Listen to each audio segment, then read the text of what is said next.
Hello everyone, आज है 13 नवंबर और आज इस वीडियो में हम बात करने जा रहे हैं एनबीसीसी इंडिया के बारे में। लगातार गिरावट है, 4% गिरा है और आज इस कंपनी के नतीजे भी सामने आए हैं। हालांकि 3:20 को इसके रिजल्ट्स आए थे और उसके कुछ मिनटों बाद ही मार्केट क्लोज हुआ था। और देखा जाए तो जो असर है वो हमें उतना खास यहाँ पर देखने को मिला नहीं, क्योंकि कुछ टाइम था ही नहीं यहाँ पर।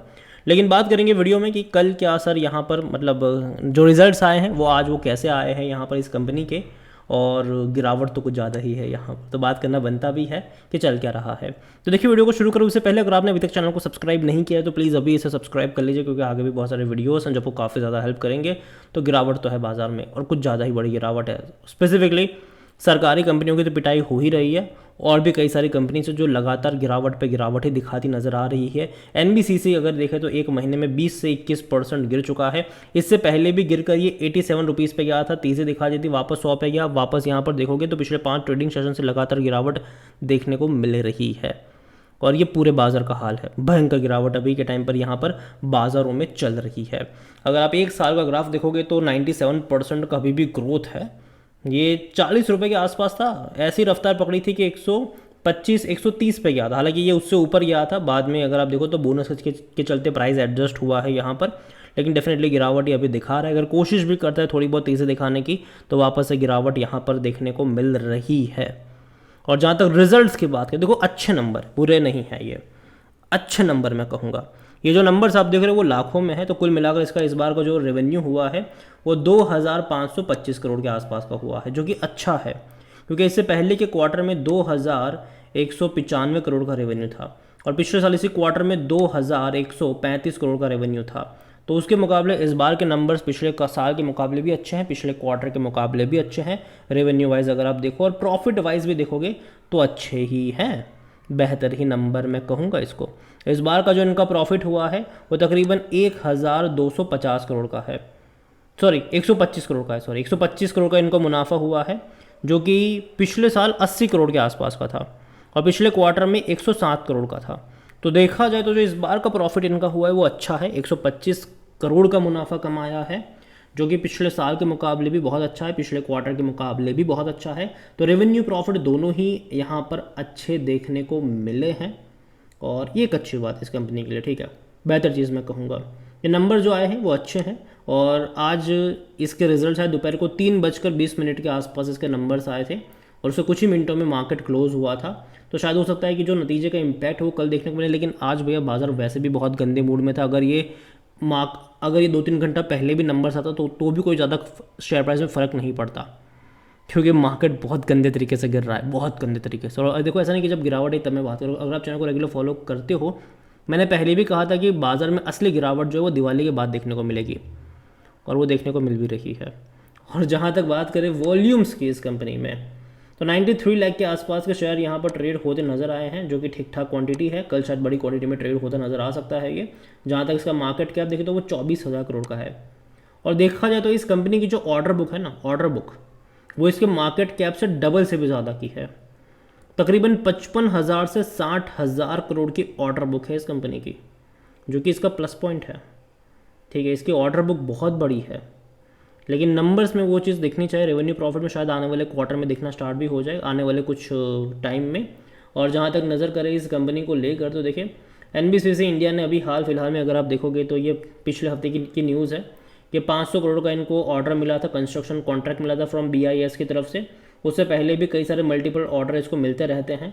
अगर आप देखोगे तो एनबीसीसी ने अंडरटेक करा था प्रोजेक्ट, तकरीबन 10,000 करोड़ का प्रोजेक्ट भी इन्होंने अंडरटेक करा था इन गोवा में।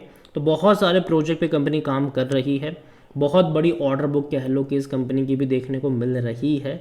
तो देखते हैं कि क्या होगा यहाँ पर। और जहाँ तक देखा जाए इस कंपनी में, तो जैसे कि मैंने कहा बोनस इसने पे करा है इस साल अगस्त में, हर 2 शेयर पे 1 शेयर मिला है यहाँ पर। और यही वजह है कि प्राइस भी इसका एडजस्ट हुआ है, ठीक है, इसका एडजस्ट हुआ है प्राइस।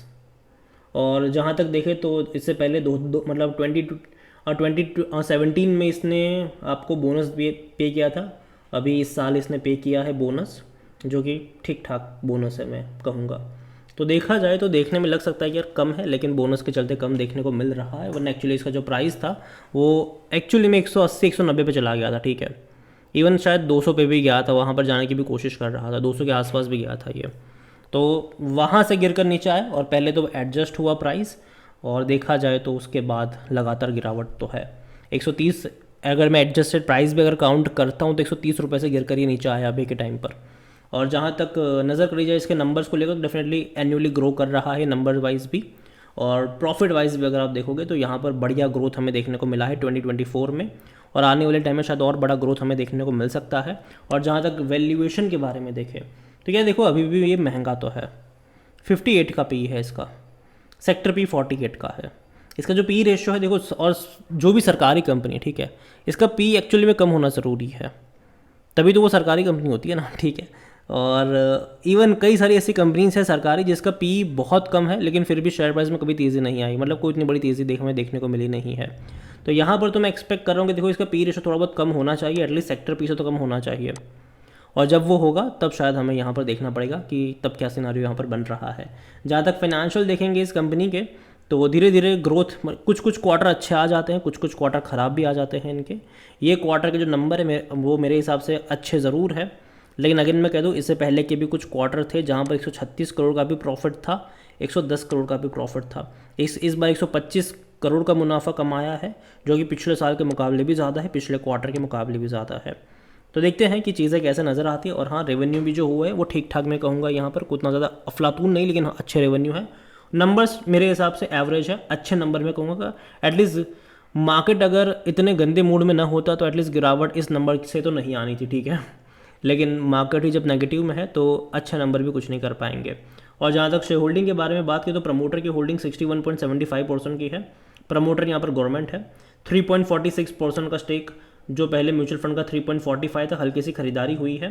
डोमेस्टिक 5.65% से 5.68 पर आए, थोड़ी सी खरीदारी हुई है, लेकिन जितना उन दोनों ने मिल के खरीदा उतना एफआईएस ने बेच भी दिया, 4.11% से 4.05 पर आए हैं। तो हल्का सा चेंज हुआ है, कोई बहुत बड़ा चेंज नहीं हुआ है शेयर होल्डिंग पैटर्न में। जो रिटेल इन्वेस्टर की होल्डिंग है वो 21.84% की है, जो कि अदर पार्टीज़ के पास 3.20% का स्टेक देखने को मिल रहा है।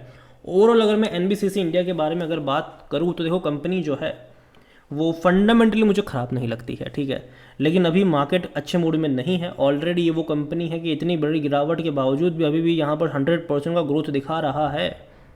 तो जो कंपनी इतनी बड़ी तेज़ी दिखा, हालांकि जब तेज़ी थी यहाँ पर तो डेफिनेटली 150-160% का ग्रोथ था, तो अब गिरावट की बारी है तो ये गिर रहा है, और कहाँ तक जाएगा ये मैं नहीं जानता हूँ। मैं इतना ही कहूँगा, स्टेबल होने दीजिए बाज़ार को, तब तक जल्दबाजी यहाँ पर मत करना। और देखो अगेन, ये मेरा पर्सनल ओपिनियन है, कोई भी इन्वेस्टमेंट एडवाइस नहीं है। ये कंपनी अच्छी है, ऑर्डर बुक बड़ी है, लेकिन मार्केट का सेंटिमेंट कैसा है वो भी देखना ज़रूरी है। वैल्यूएशन के हिसाब से भी अगर आप देखो तो थोड़ा सा महंगा ये ज़रूर लग रहा है। इसका P ratio at least sector P के से तो कम ही होना चाहिए। जब तक वो नहीं आता तमाशा देखो दूर बैठ के।